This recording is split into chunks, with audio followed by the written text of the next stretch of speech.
Hello everyone, this is Eiri, and let's go straight to explaining what the setup of this is. I've explored effectively mostly the southeast corner of the map and small chunks of the underground, but the idea behind today's stream is that I want to try to do something similar to something I did in Breath of the Wild, where going to Hyrule Castle early was a valid tactic, not to fight Ganon per se, but to just raid the area for treasure. And when I did that, I had no idea where Ganon was, and I ended up running into him and managed to survive and beat the game by accident. I don't know if I'll find Ganon this time around, but the reason why I'm doing this now is because the only time I can do this is on my first playthrough. Like, I don't know where Ganon is. I'm essentially just going to just head straight towards there now. Because of what I did in the underground, I've learned a little bit more about the game's new status effect mechanics, and one of them is Gloom. The way I survived in Breath of the Wild was that I essentially just spammed myself with HP. So like, with Hearty Durians, I could raise my HP to 30, which allowed me to survive laser blasts from the Guardians. They actually ignore the one-hit kill protection. But for everything else, including the fight with Ganon, if your health is full, you will not die in one hit, you'll just be brought to a quarter of a heart. With Gloom, your maximum health is decreased, and you also lose your one-hit kill protection, because it's not your max HP being decreased, it's just that you can't heal to maximum. Which means that if I have like a ton of healing items, I actually have a feeling I won't be able to survive. It's like there's basically a counter to that in this game. So I have like a small number of Sunderlions. I considered farming for more of them, but I'm deciding not to. And I only have 6 hearts of HP, which makes things much more dangerous, but I do have like 200 apples. Oh yeah, I want to complete this challenge, because it's something I did by accident in Breath of the Wild, right? Like, I don't want to die. So it was one of those cases, like, you think of that meme image, right? It's like, oh, like, yeah, we're kind of gone too far now. Let's just keep going and see where we end up. That was what happened in Breath of the Wild. But yeah, I also thought about like whether I would regret doing this, but I had a feeling that I would also regret not doing it, because this only works. This only works if I don't know where Ganon is, like if I've never actually entered the castle before. So it doesn't work on a second playthrough. You know, there's something about that.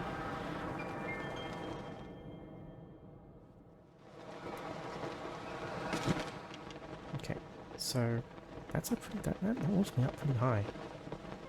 It looks like there are a lot of pools of gloom. I probably don't need to do the puzzle here, I just need the warp point.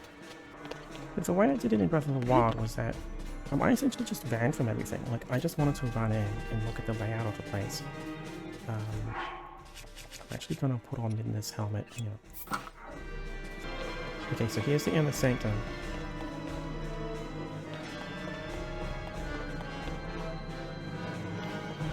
And of course, there's nothing here. It's interesting that this exists as a dungeon, but I wonder what the goal of this area is. Probably something I'll figure out later.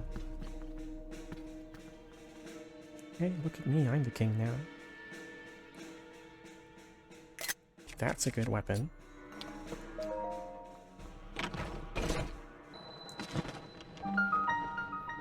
Hyrule Castle Chasm. Ah, there's a light sphere right there. So, the only reason why I think Ganon is here is because that was where he was at the beginning of the game, when we accidentally woke him up. And then he kind of fell underground.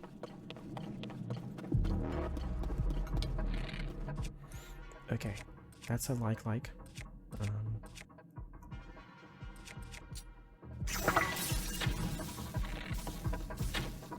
Okay, that's an electricity like. I should not have used an electricity bottleneck.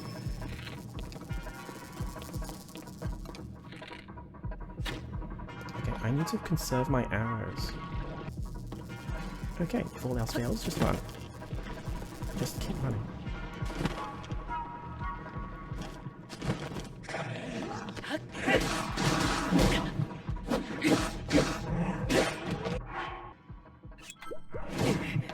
Already had to to use 2 of them.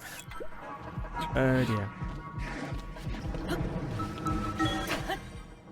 Escape, escape, escape. Oh, that was terrifying. I think I need to get there somehow, but the question is how and where. For Hyrule Castle it was easy, just get to the top. Here it's like, okay, probably get to the bottom.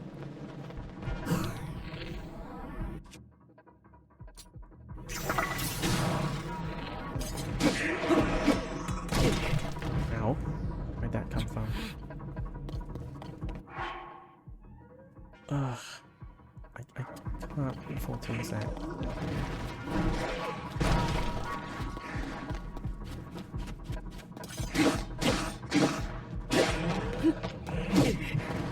Okay.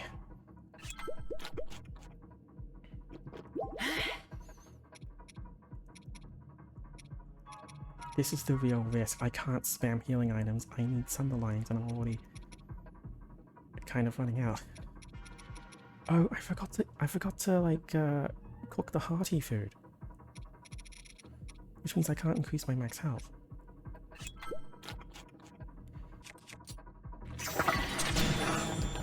Flashbang.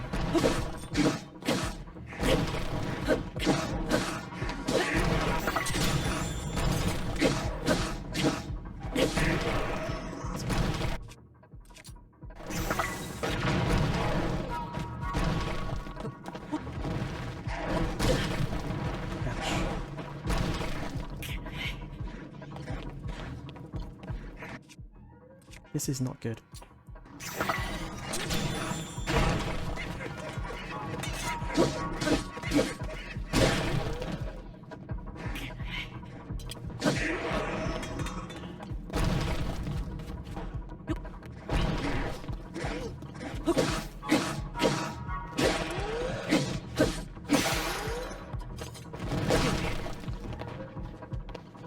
Ow, ow, get up, get up.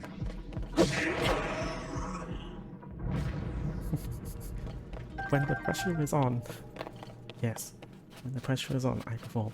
That did not go well because I didn't know about the enemies up there. So as I suspected, the main restriction here is that I need, like, I could spam food in the original, in Breath of the Wild, because there was no restriction on food. Here though, there's a restriction on a specific item that you need to put into the food, which is the Sunderline, which restores your max HP. It seems like this really was a dead end. I might have wasted my resources here fighting.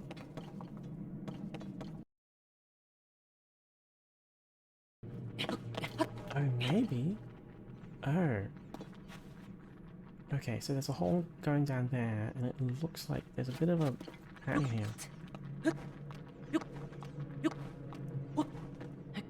Aha! Okay, so it's lots of ups and downs.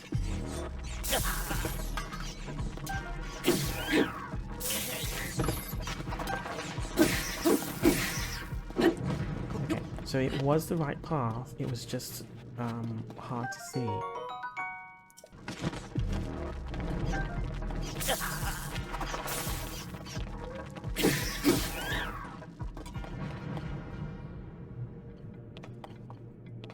Thankfully, they didn't cast any gloom damage.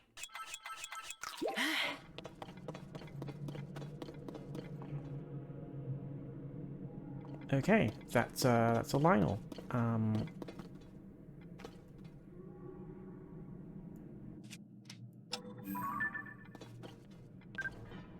That's a white Lionel. Okay. Oh, Christ. Okay, this is bad. It did 4 hearts, and these things only heal 3, which means I need to use 2, which is a problem.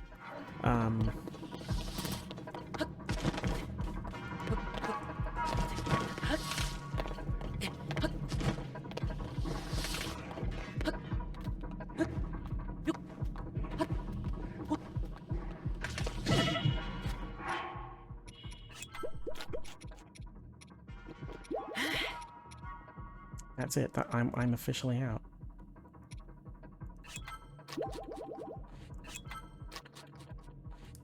Oh, I probably should have combined those mushrooms. Oh dear.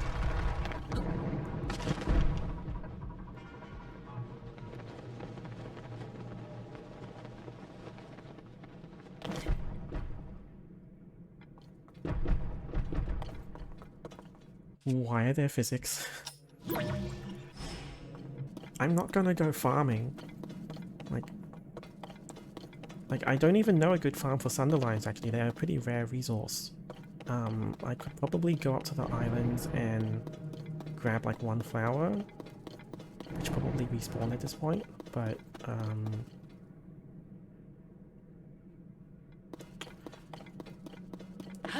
there is actually no... I haven't actually found, an adequate farm. So if I were to make this challenge again, I would probably, like, farm, actually. Like I said, I wouldn't farm, but in Breath of the Wild, I had, like, 10 dishes of durian, and it looks like durian's not in this game. So, I guess Nintendo figured that out and nipped it in the bud. I hope this is the way forward. My suspicions were more or less completely confirmed, though, where the challenge for the final dungeon is higher because of the gloom. Like, it prevents you from using conventional healing items, which was very, very easy to farm in Breath of the Wild. And, we just had to put lights into the final dungeon, don't we? You know what, I'm just gonna run. Like, I'm just gonna run really fast, and a piece just ran into me. Maybe. Oh, that is a lot of damage.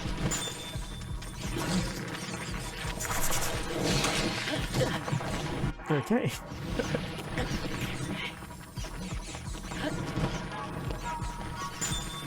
Peace. Go away. Go away. Oh, it's...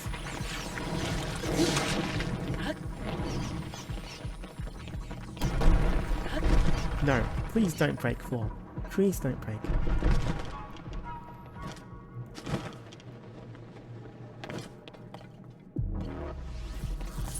Oh, those are electric arrows. Okay, please don't tell me that's a vinyl in front of me. I'm dead. Oh.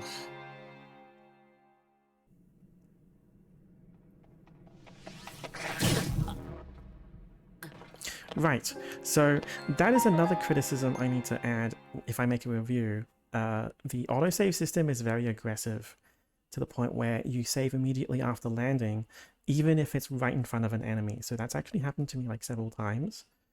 So I am just trying to get to a safe place to stand.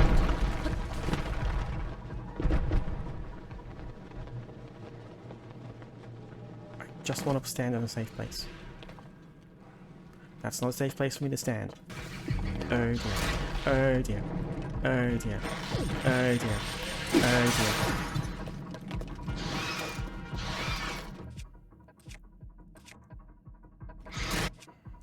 Oh dear. Those won't go away, War Master. Oh cool, Gloom can kill me as well. So I might as well just stay here like Spider-Man while I try to collect my thoughts here. Because I did make a promise in that I would retreat if I died, right?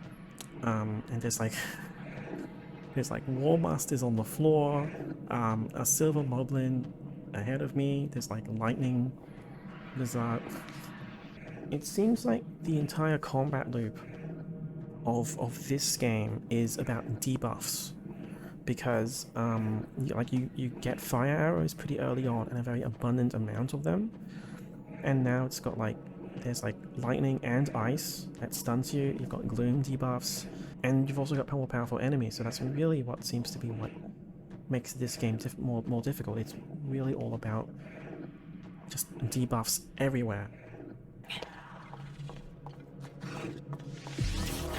That's a fire arrow.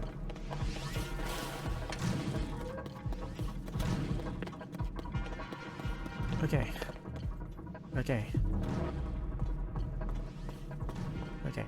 So, why am I still going deeper? I said I would stop. This stairwell looks familiar. This looks like the beginning of the game.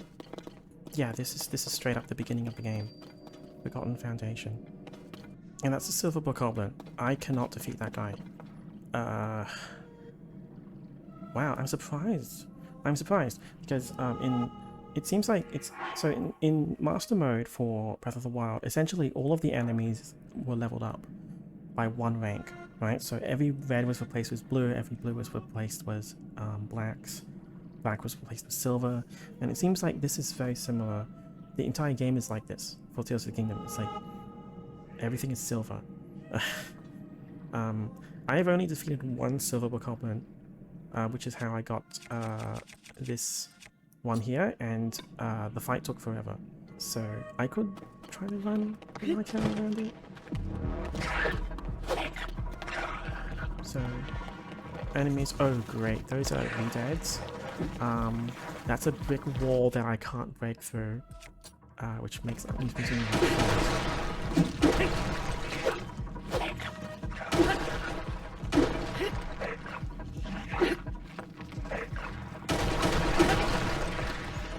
okay, there's the beginning of the game. So I guess this is a good place for me to stop, because it's not possible for me to survive, I think. It's straight up not possible. I don't have a means to heal myself with this without Sunderlions. I'm sure there's a way to make myself immune to them, but that's something I have to discover later. Like, I've already kind of cheated by reloading the game twice. So I guess that's the end of this challenge. Kind of disappointing, but it's a hint on how hard this game actually is. This game is definitely significantly harder. I already noticed that at the beginning of the game. Let's teleport out of here because I'm not doing that anymore. Once I landed into the overworld for the first time, I was already running into like groups of 5 with like 2 blue enemies, which is a massive step up. But on the other hand, I also had like my own force multipliers because I can attach like fire, fruits, and other explosives to my arrows, so like they get more powerful, but I also have a force multiplier. I've already marked stamps on where field bosses are, so like there's a field boss right there next to the beginning area, and this makes me think of the trope called a beef gate, where the world is open, but you're still kind of funneled in some respects because of powerful enemies. So I get the feeling, since this was actually a very, very powerful boss, and I actually bypassed that going south here, I got the feeling that I just ended up in a high level area again by accident. Something that concerns me very much is that I did mention that there was like a 1-hit kill protection, and I actually technically am still getting one-shotted in combat. One thing that also makes it even worse is that I actually cannot upgrade my armor. So like I saw that fairy thing early on, which is here. I went to it, I actually can't activate it straight away, I need to do a side quest. So I've been playing like 20-30 hours so far. I actually still have base upgraded armor, low health, and just powerful weapons, and that's it. Which is very fragile. It's a very fragile situation. That's 1, 2, 3, 4, 5, 6, 7, 8. Those are 8 arrow attachments, which is all crowd control. Like every single one of those things is crowd control. In different ways, and I haven't really been using much of them, but yeah, it's really the short answer is that this is a very difficult game. Yeah, there's a way to overcome it, and it's very rewarding, but yeah. My biggest mistake probably, I tried to run away instead of stun them and run. Anyway, thanks for joining me. I felt like if I didn't do this, I would regret it, and since I did do it, I feel a bit more free to explore. And those were the kind of emotions I went through when I accidentally finished the game in Breath of the Wild. I was like, it's a crazy challenge, but now that I finished the game by accident, I feel a bit more free to just take my time. But yeah. Anyway, thanks for being here. I'll probably do a bit of a highlight video of this as well, but aside from that, I will see you next time. Bye bye.